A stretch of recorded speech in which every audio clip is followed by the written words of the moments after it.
स्वस्ति श्री गणेशाय नमः। अस्मद् गुरुभ्यो नमः। अस्मत् परम गुरुभ्यो नमः। अस्मत् सर्व गुरुभ्यो नमः। श्री राधा कृष्णाभ्याम नमः। श्रीमते रामानुजाय नमः। लंबोदरम परम सुंदरमेकदंतम पीताम्बरं त्रिनयनं परमं पवित्रम् उद्याद्दिवाकरनिभोज्ज्वलकान्तिकान्तं विघ्नेश्वरं सकलविघ्नहरं नमामि।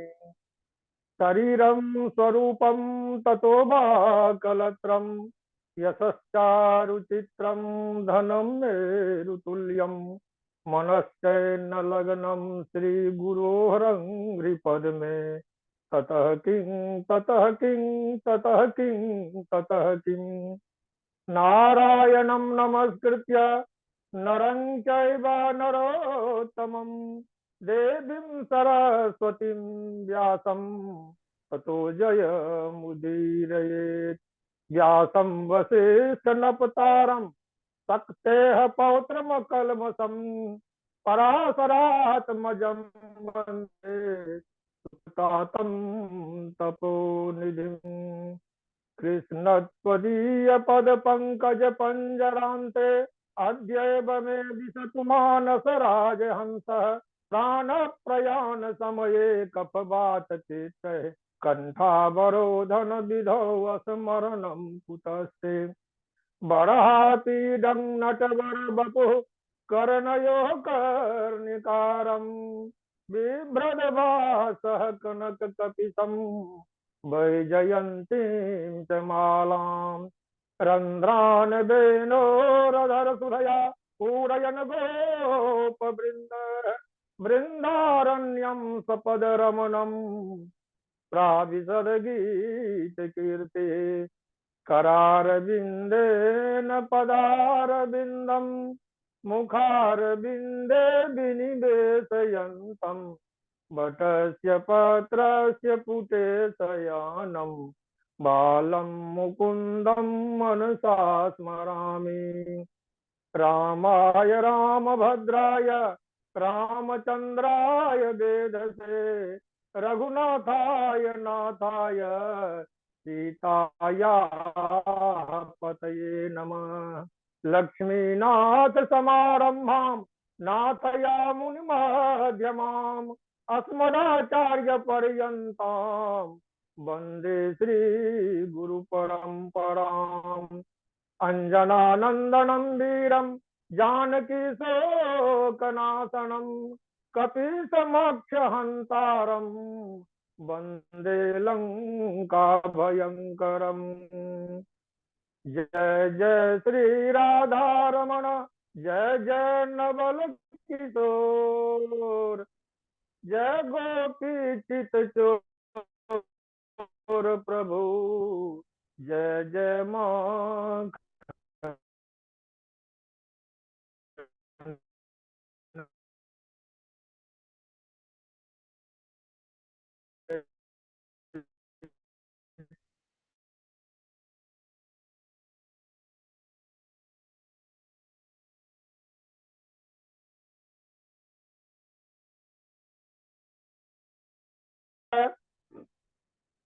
अनंत कोटि कंदर्प दलन पटियान निर्गुण निराकार सगुण साकार अचिंत्य कल्याण गुणगण निधान अकारण करुणा वरुणालय अकारण कल्य शापहारक परात परम ब्रह्म सच्चिदानंद घन परमात्मा श्री कृष्ण के जुगल चरणों में दास का बारंबार प्रणाम। उनकी आह्लादनी शक्ति वृषभानुनंदिनी भास्वती जगदीश्वरी भगवती राधा रानी के चरण कमलों में दास का बारंबार प्रणाम। परम मंगल में भागवत भक्त भगवत कथा अनुरागी सज्जनों मातृशक्ति भगनी बांधवों एवं कथा श्रवण करने वाले सभी जीव जंतु सिया राम मैं सब जग जानी, करऊं प्रणाम जोरी जुग पानी। परमपिता परमेश्वर के चरणों में मैं अपनी भक्ति समर्पित करते हुए भगवान के गुणों का वर्णन हम आप लोगों के सामने करेंगे। भगवान के गुण तो अनेक हैं, उसे लिपि में बांधा जा नहीं सकता, क्योंकि यदि भगवान के गुणों को कोई लिखना चाहेगा तो कागज सब खत्म हो जाएंगे, स्याही सब खत्म हो जाएगा, लेकिन इनका भगवान का जो गुण है वह कभी समाप्त नहीं होगा। कहा गया है, असित गिरि समम स्यात् कज्जलम सिंधु पात्रम, सुर तरुबर शाखा लेखनी पत्र मूर्भिं, लिखति यदि गृहीत्वा शारदा सर्वकालम, तदपि गुणानामीशं पारम न याति।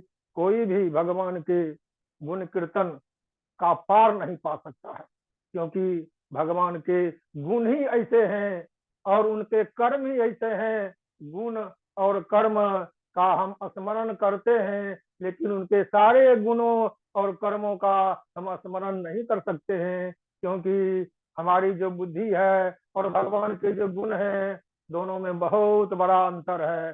क्योंकि कवियों का कहना है कि यदि धरती पर जितने भी जंगल हैं उसको कलम बना दिया जाए, और पृथ्वी पर जितने भी समुद्र हैं, नदियां हैं, तालाब हैं, पोखर हैं, उनके पानी को यदि स्याही बनाया जाए और यदि लिखने के लिए माता शारदा बैठ जाएगी, तब भी भगवान के गुणों को लिख कोई नहीं सकता है। गुण अनंत हैं, कर्म अनंत हैं और उनके अवतार अनंत हैं, स्वरूप अनंत हैं।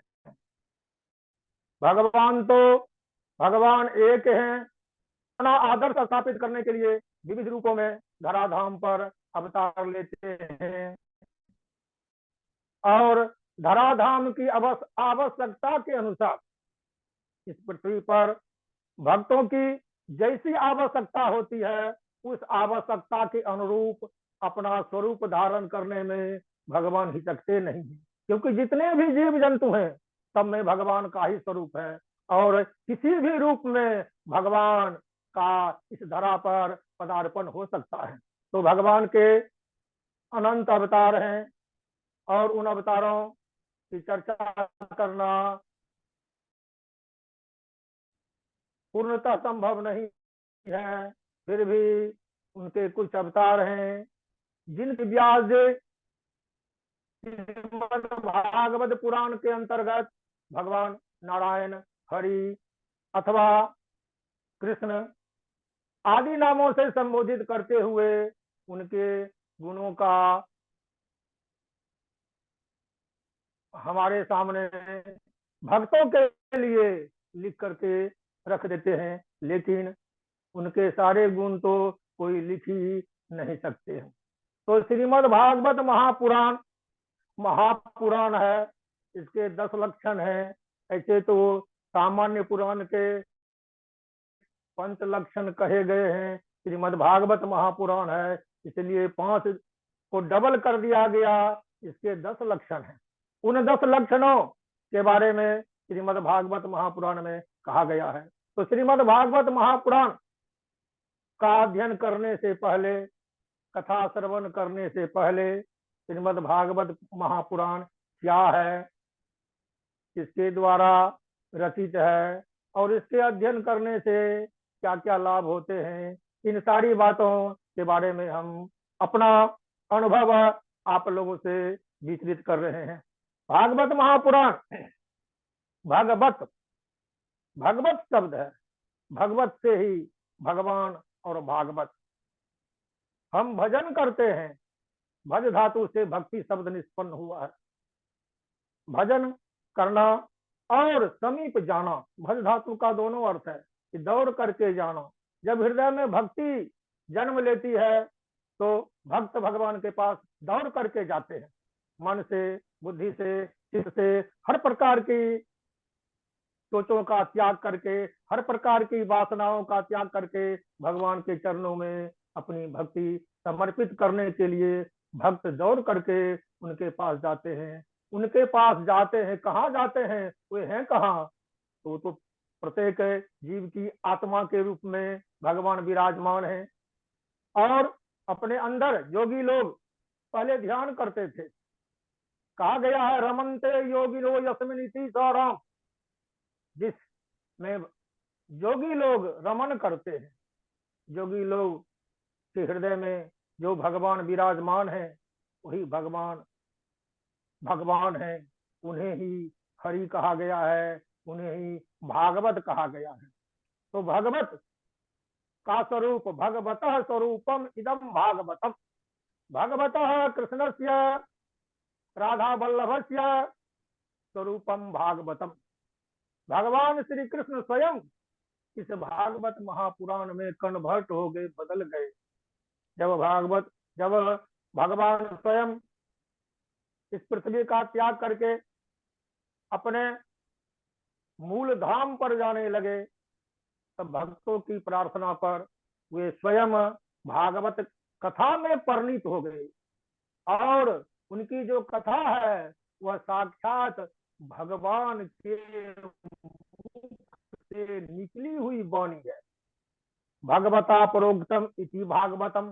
भगवता प्रोक्तम, भगवता नारायणेन भगवता हरिना प्रोक्तम इति भागवतम। भगवान के द्वारा कहा गया। सबसे पहले भगवान ने ही श्रीमद् भागवत का उपदेश किया था। भगवान भगवान है, उनका चिंतन ब्रह्मा करते हैं, ध्यान करते हैं। जितने योगी लोग हैं सब उन्हीं के ध्यान में लगे रहते हैं। तो सबसे पहले भगवान ने लक्ष्मी जी को श्रीमद् भागवत का अध्ययन कराया, उपदेश दिया। भगवान शिव को भी भगवान ने ही भागवत का उपदेश किया। भगवान शिव ने माता पार्वती को भागवत का उपदेश किया। और स्वयं नारायण ने जब ब्रह्मा की सृष्टि की तब 4 श्लोक के माध्यम से भगवान नारायण ने ब्रह्मा जी को भागवत का ज्ञान दिया। भागवत ज्ञान, भागवत का ज्ञान अर्थात भगवान का ज्ञान। भगवान अर्थात भगवान ने अपने स्वरूप का ज्ञान ब्रह्मा जी को दिया। और भगवान की कथा की जो परंपरा है बहुत पुरानी परंपरा है, बहुत पुरानी। नारायण से लेकर ही यह कथा चली है और चलती आ रही है। अभी तक हम लोग भगवान की कथा का वर्णन करते आ रहे हैं, उनके गुणों का, उनके नामों का जप करते आ रहे हैं। तो एक बार संजोग से शौनकादि ऋषियों ने सूत गोस्वामी से प्रश्न किया था कि श्रीमद् भागवत की कथा कब और कहां कहां कही गई। तो शौनक जी के इस प्रश्न के उत्तर में सूत गोस्वामी कहते हैं, हे शौनक जी, जब भगवान कृष्ण इस पृथ्वी का त्याग करके अपने धाम चले गए थे, उनके अपने धाम जाने के 30 वर्षों के बाद, जब 30 वर्ष से कुछ ज्यादा व्यतीत तो हो गया था समय, उस समय राजा परीक्षित को भाद्र शुक्ल नवमी को, भाद्र शुक्ल पक्ष नवमी तिथि को परीक्षित महाराज को भगवान सुखदेव ने भागवत की कथा सुनाई। उसके बाद परीक्षित के भगवान में विलीन हो जाने के बाद जब 200 वर्ष और बीत गया, तब उस समय गोकर्ण ने आषाढ़ शुक्ल नवमी तिथि को भागवत की कथा अपने भाई धुंधकारी को प्रेत योनि से मुक्त करने के लिए कथा सुनाई। और गोकर्ण ने पहले तो धुंधकारी के उद्धार के लिए भगवान की कथा प्रेत रूप में विराजमान धुंधकारी को सुनाया और भगवान के पार्षद आए, धुंधकारी दिव्य लोक को चला गया। उसके बाद पुनः गोकर्ण ने उन भगवान के भक्तों से, पार्षदों से पूछा था कि कथा तो बहुत लोगों ने सुना, लेकिन केवल एक विमान लेकर के आप आए और धुंधकारी को स्वर्ग ले जा रहे हैं, अन्य लोगों को क्यों नहीं ले जा रहे हैं? इस पर भगवान के पार्षदों ने कहा था, कथा का श्रवण तो सबों ने किया, लेकिन श्रवण के विभेद से, अर्थात श्रवण तो सबने किया लेकिन सबों के श्रवण में अंतर है, भेद है, जिसके चलते यदि भेद नहीं होता तो सबों के लिए विमान आता।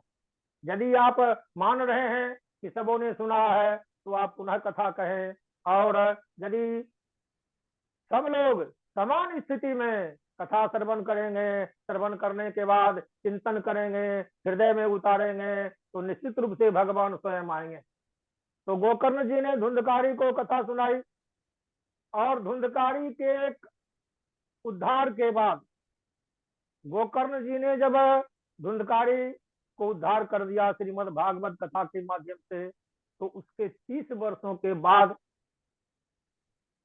सनक, सनंदन, सनातन, सनकादि जो ऋषि हैं, चारों कुमारों ने भी भक्ति, ज्ञान और वैराग्य को पुनः अपने स्वरूप में स्थापित करने के लिए कथा सुनाई, और उस कथा को सुनने वाले जजमान स्वयं नारद जी बने, और उसके माध्यम से सनकादि ऋषियों ने श्रीमद् भागवत की कथा सुनाई। परिणाम हुआ कि भक्ति, ज्ञान, वैराग्य पुनः अपने स्वरूप को प्राप्त हुए। अब यहाँ एक बात सामने आती है कि भक्ति, ज्ञान और वैराग्य, भक्ति स्वयं अपना परिचय देती है कि मैं तो कर्नाटक में जन्मी, वहां से महाराष्ट्र आई, उसके बाद गुजरात आई, और गुजरात आते ही लोगों में भक्ति की लहर घटने लगी, और भक्ति का प्रभाव, भक्ति का असर, भगवान के भजन कीर्तन का कार्य कम होने लगा, जिसके चलते मैं इस अवस्था में आया।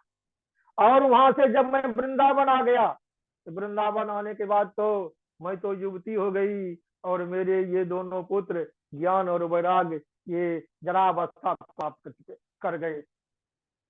यहाँ पर हम सोचते हैं कि भक्ति की उपज हृदय में होती है।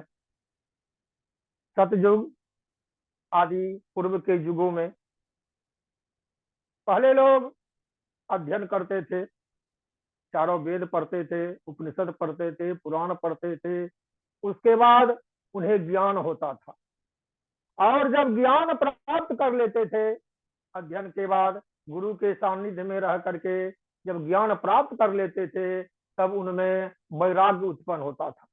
तो पहले अध्ययन करते थे, उसके बाद ज्ञान होता था, ज्ञान के बाद वैराग्य होता था, और अध्ययन के बाद ज्ञान, ज्ञान के बाद वैराग्य। जब कोई भी जीव विराट अवस्था को प्राप्त कर लेता है तो उसके हृदय में भक्ति उपजती है, भगवान के प्रति उसकी ललक बढ़ जाती है, भगवान के चरणों को पकड़ने के लिए, भगवान के चरण को प्राप्त करने के लिए वह व्याकुल होने लगता है।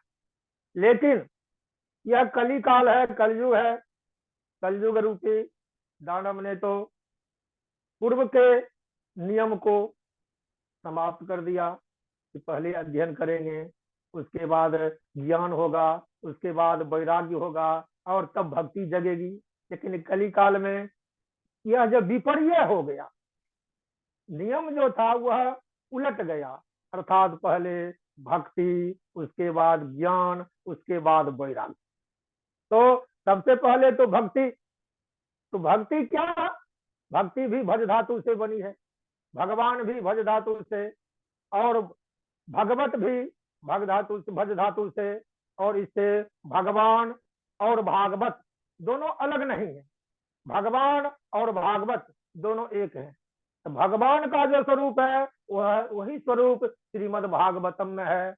और भगवान के मुख से यह निकला है, इसलिए इसे भगवता प्रोक्तम इति भागवतम भी कहा गया है।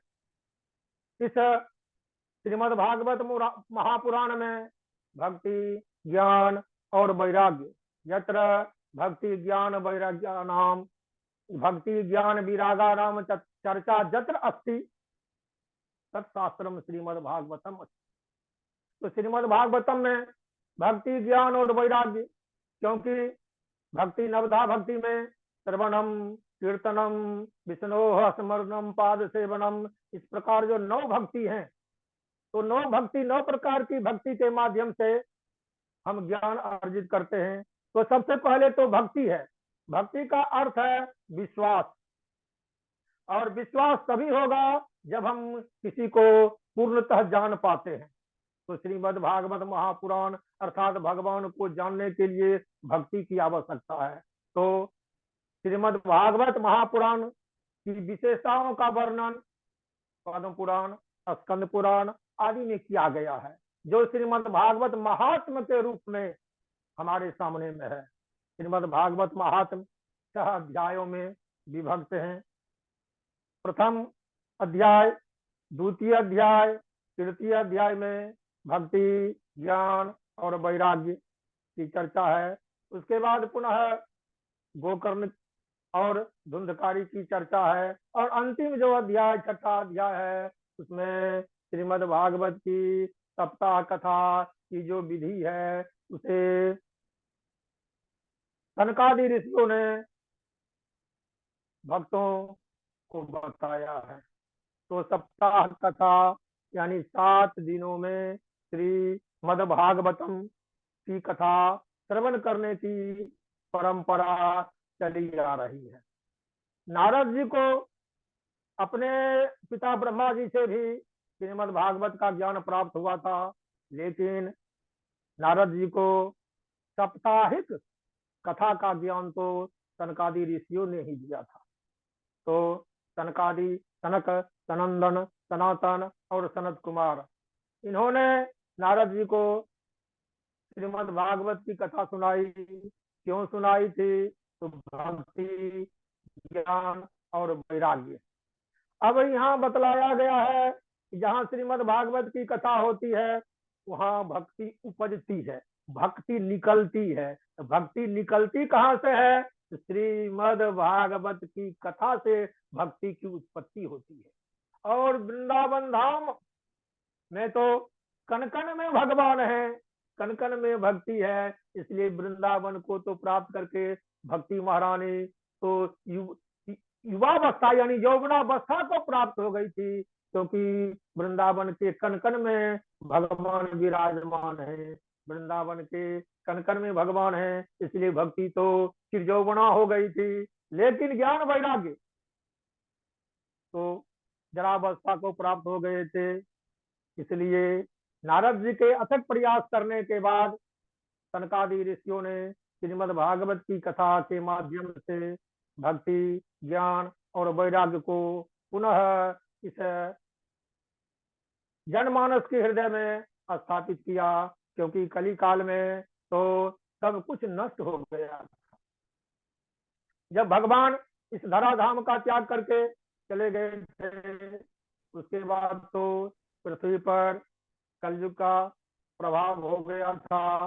परिणाम यह हुआ कि कली काल के कारण कलयुग रूपी दानव ने तो तप, व्रत, अध्ययन आदि जितने भी धर्म के साधन थे सबों को नष्ट कर दिया।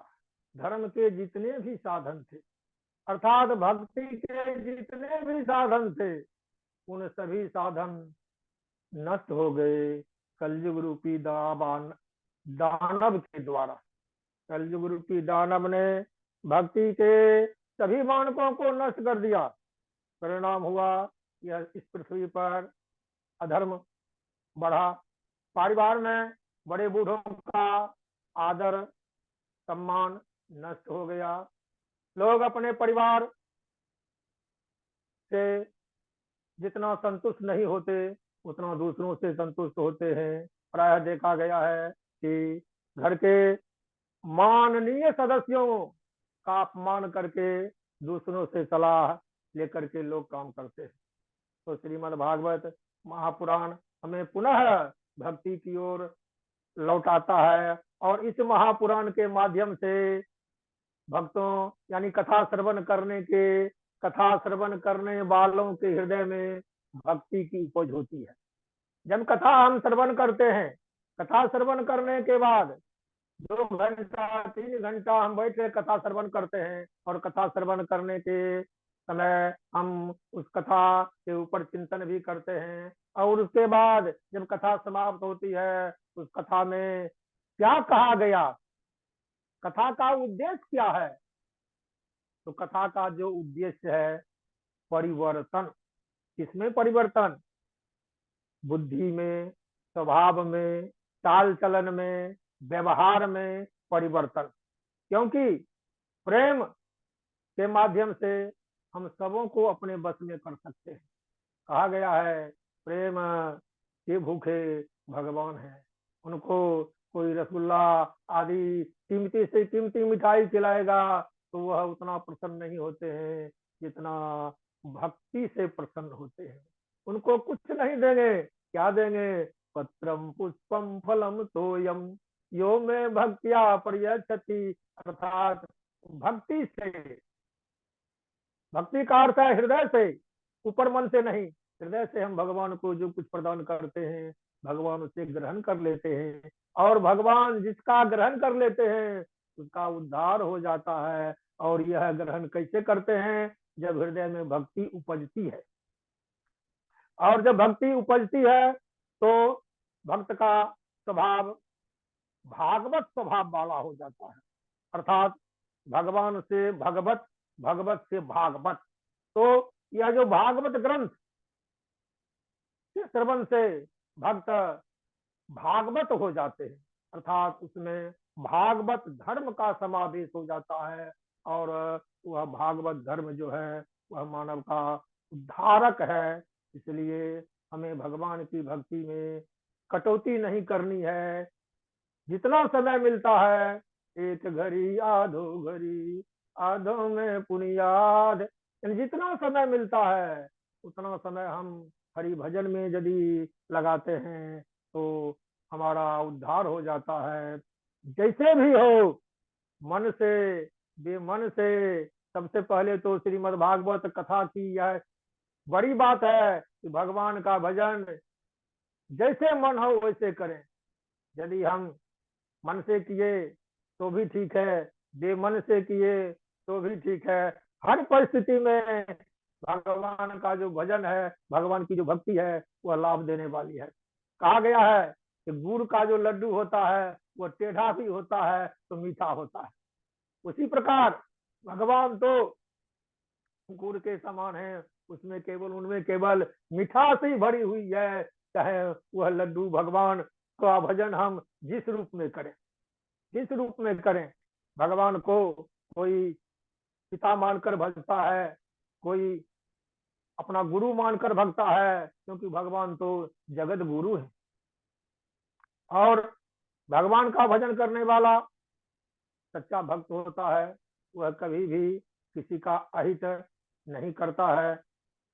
इस प्रकार श्रीमद् भागवत के बारे में हम जितना भी बताएंगे, जितना भी चर्चा करेंगे वह कम होगा, क्योंकि भगवान का स्वरूप श्रीमद् भागवत है। तो भगवान के गुण अनंत हैं, भगवान के कर्म अनंत हैं, भगवान की लीलाएं अनंत हैं। तो इन लीलाओं की चर्चा करते करते हम थक जाएंगे, लेकिन भगवान की लीला का वर्णन कभी समाप्त होने वाला नहीं है, क्योंकि भगवान तो इस धराधाम पर उद्धारक के रूप में आते हैं।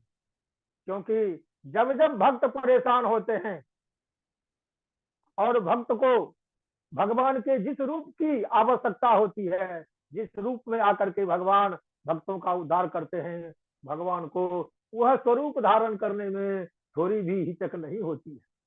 जितने भी जीव हैं सब भगवान के रूप हैं और हर परिस्थिति में भगवान हर स्वरूप को धारण करके भक्त का उद्धार करते हैं।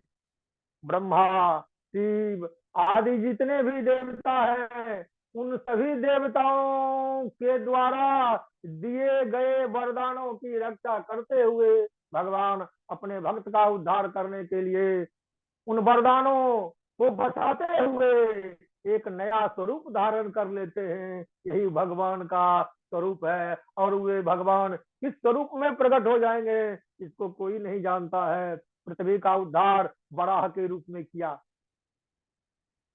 नरसिंह का अवतार लेकर के भगवान ने प्रहलाद की रक्षा की। तो ब्रह्मा जी के द्वारा दिए गए वरदान को बताते हुए भगवान इतने उदार हैं कि जितने भी संत महात्मा हैं उनके द्वारा दिए वचन को अवश्य पूरा करते हैं। यदि किसी भी परिस्थिति में संत किन्हीं को कोई शाप दे देते हैं या कोई वरदान दे देते हैं तो उनका उद्धार भगवान करते हैं और वरदान की भी रक्षा हो जाती है। नारद जी स्वयं संत थे, लेकिन जब व्यास जी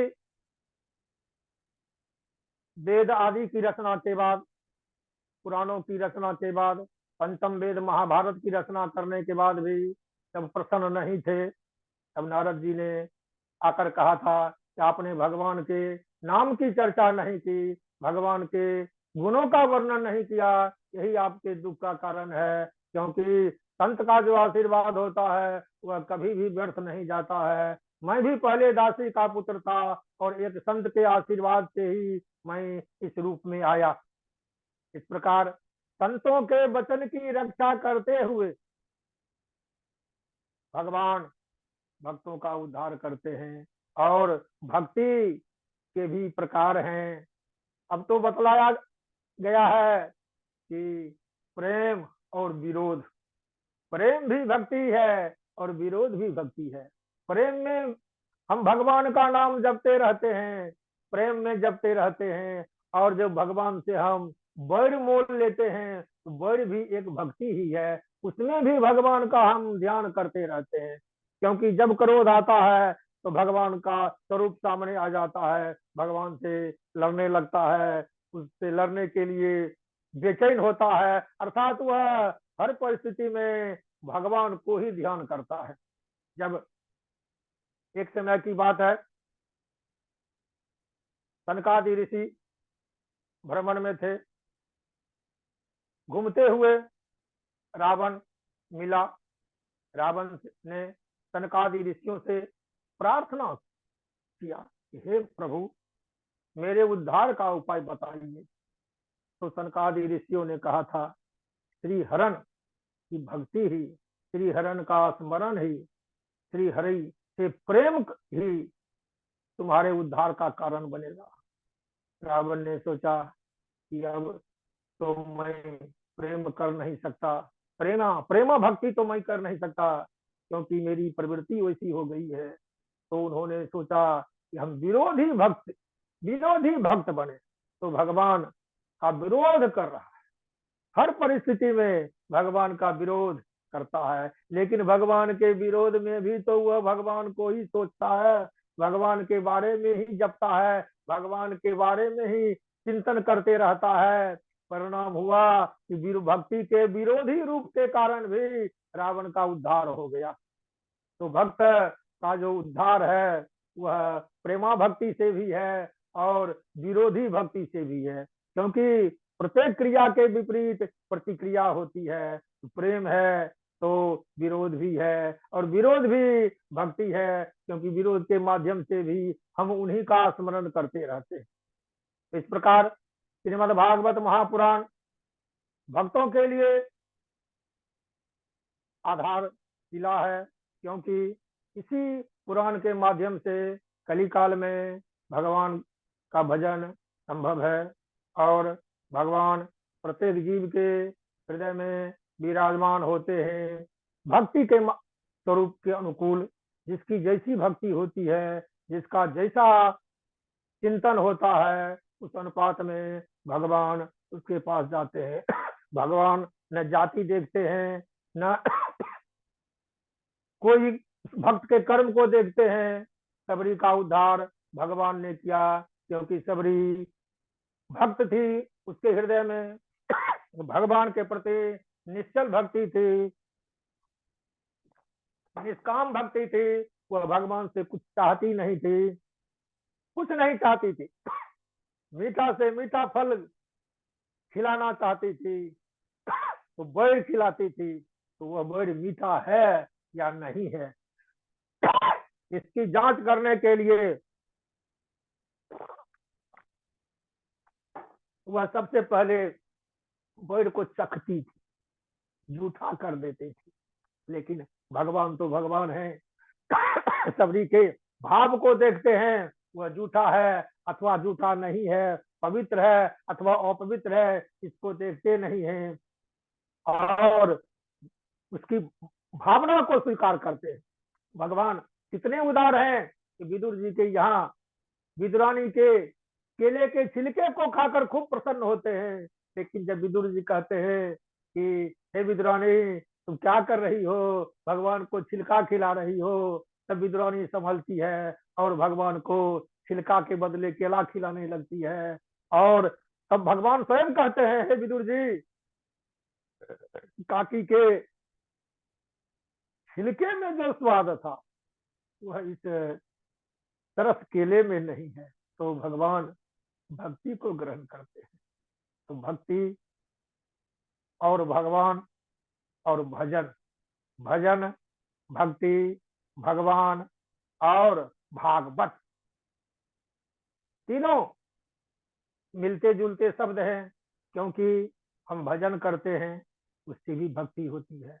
हम भक्त हैं अर्थात हम भजते हैं, हम कथा सुनते हैं, भागवत महापुराण की कथा सुनते हैं जो साक्षात भगवान का स्वरूप है, शब्द मई मूर्ति है, प्रत्यक्ष कृष्ण है श्रीमद् भागवत महापुराण। क्योंकि भगवान जाने लगे थे तो अपना स्वरूप शब्दों के रूप में बदल करके श्रीमद् भागवत में प्रविष्ट हो गए थे। इसलिए श्रीमद् भागवत कोई कथा नहीं है, बल्कि ये भगवान का स्वरूप है। और श्रीमद् भागवत की जो कथा है हम सुनते जाएंगे, सुनते जाएंगे, कभी भी इच्छा पूरी नहीं होती है। और सुनने की जो ललक है क्या कभी शांत नहीं होती है। जिस कहानी को एक बार दो बार सुन लेने के बाद फिर सुनने की इच्छा नहीं होती है, वह कहानी है।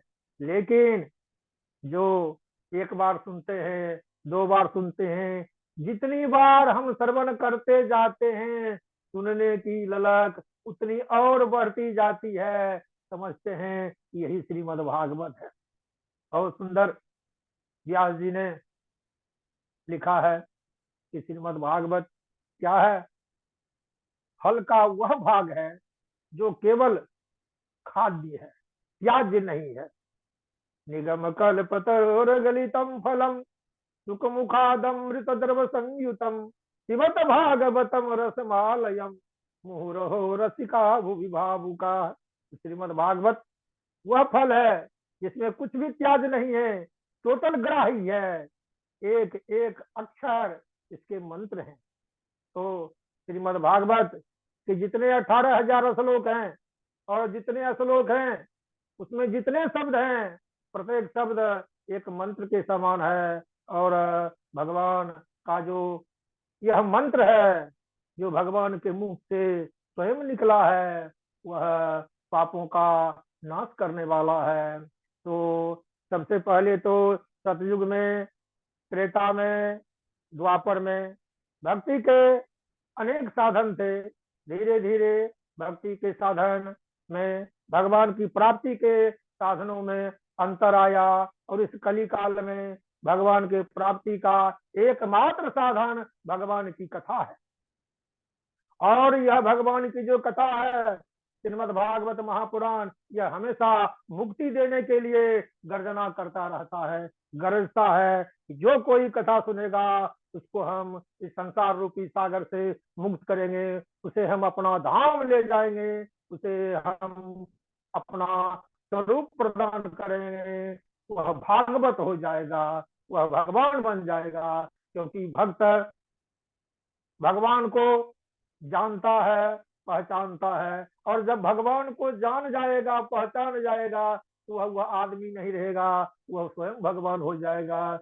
बाबा गोस्वामी तुलसीदास ने लिखा है, जेहि जान सोई देव जनाई, जानत तुम ही होई जाई।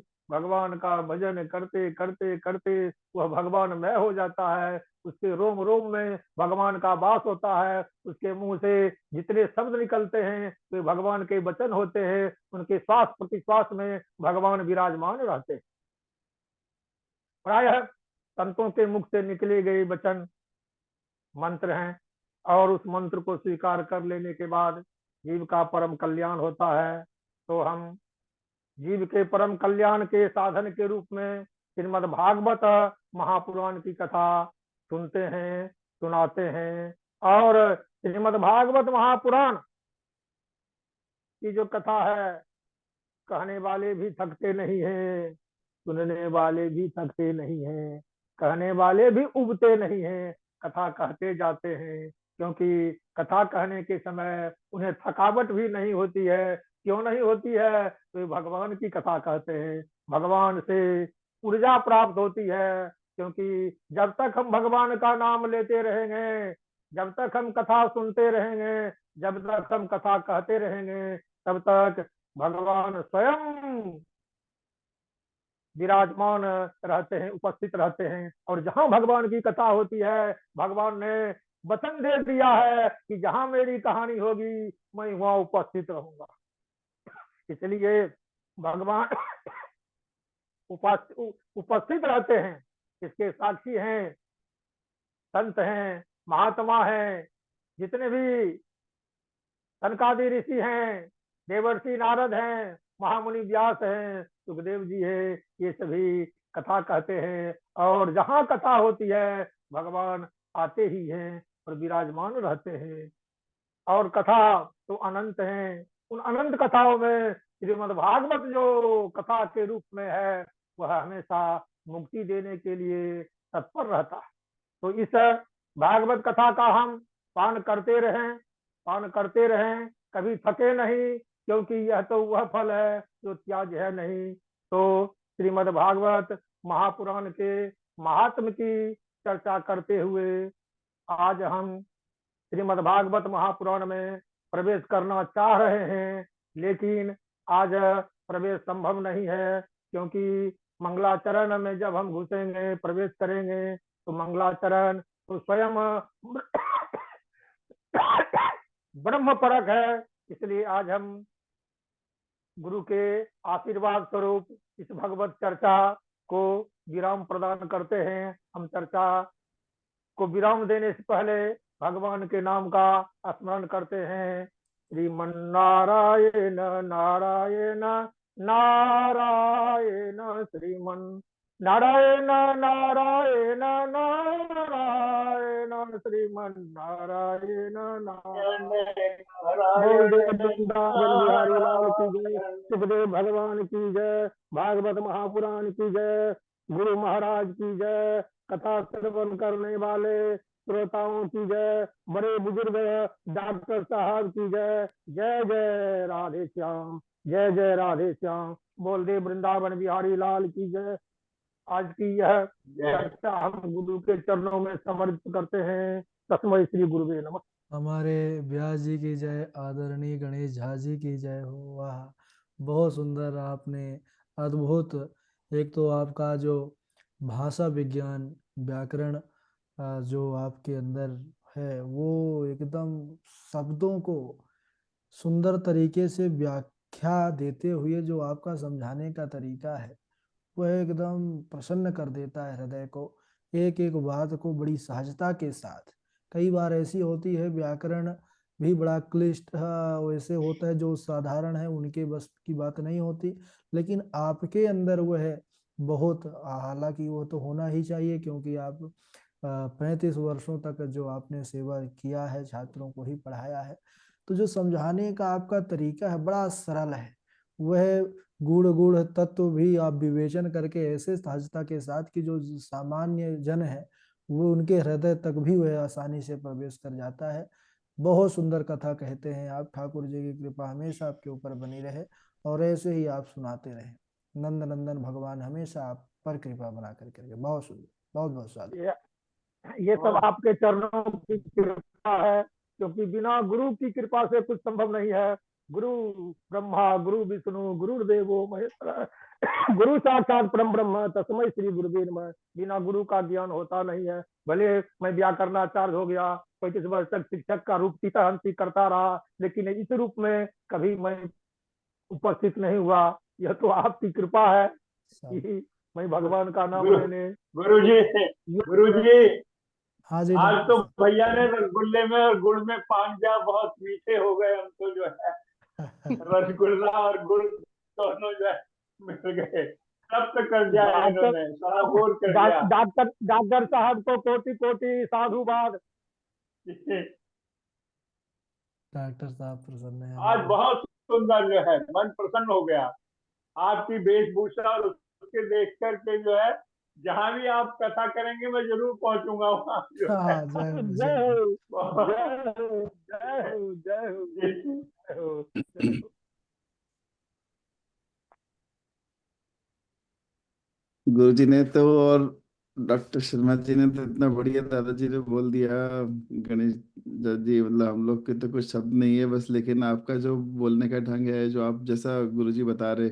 अब भक्ति भक्त तो हम लोग उसमें श्लोक में शुरू भी बोलते हैं, लेकिन जैसे आपने धातु से व्याकरण से समझाया, फिर उससे दोनों का अलग अलग महत्व, वो बहुत फर्क पड़ता है। फिर वो बहुत दूर देर समय तक याद में भी रह जाता है। बहुत अद्भुत अद्भुत वक्तव्य है आपका। बहुत बहुत आभार। धन्यवाद, धन्यवाद, इसके लिए धन्यवाद।